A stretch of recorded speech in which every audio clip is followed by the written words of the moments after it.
right, we are running a little late here, so we're gonna kind of try to rush in here. We will see.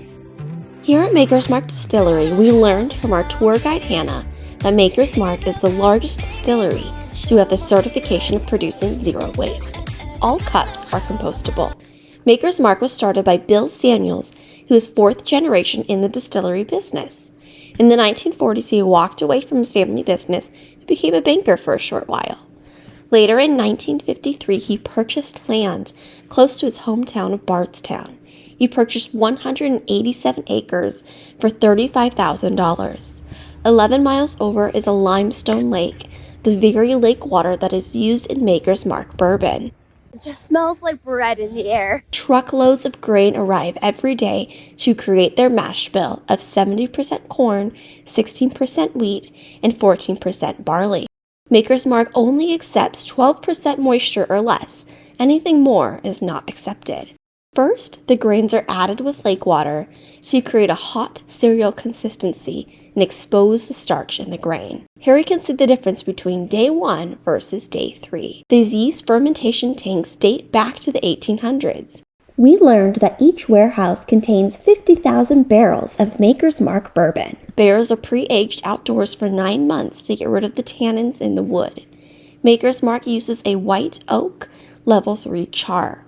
Maker's Mark still practices hand-rotating their barrels. In fact, they even have competitions among employees. Barrels spend a minimum of 3 summers on the top shelves of the warehouse, enough time for the wood to expand in the summer and contract in the winter for the whiskey to gain in color and flavor. Just left the barrel warehouse.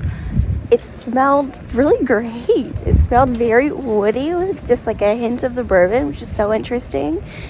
Overall, this has been a really cool experience, really nice behind the scenes. Got to see the fermentation process up close, got to see some of the warehouses up close. So yeah, just really excited by everything they have to offer and what we're allowed to see and get a little taste of. So let's continue. Bill's wife Margie was a huge part of Maker's Mark's success. She designed the campus. On the window panes, you can see the representation of the bottle. Brown is the bourbon, red is the wax. You can see the bottle cut out. In fact, the SIV placed on all of their bottles stands for Samuel's fourth generation. The Samuels family is from Scotland, so they spell whiskey without an E and just brought that along with them. Here is the restaurant to Maker's Mark. Everything they have here is farm to table. So just really cool of how they're just using all of their land, all of their resources, and making it quite an experience. Until 2010, they only made their classic Maker's Mark. Then they came out with the Oaks Recipe 46.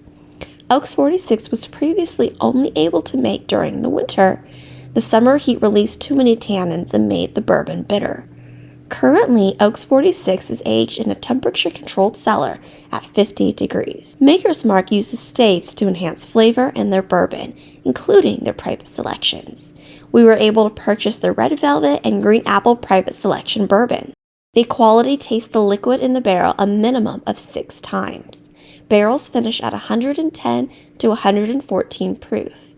5.5 years for a barrel to mature. An average of 80,000 barrels are filled a day for 5 days a week, bottling 23 to 28 bottles a minute. Their signature wax cap is still done by hand today. If you purchase a bottle in their gift shop, you can dip your own bottle in wax. Okay. Just like that. Yep, like that. Yeah. Doesn't matter which way? Nope, doesn't matter. Okay.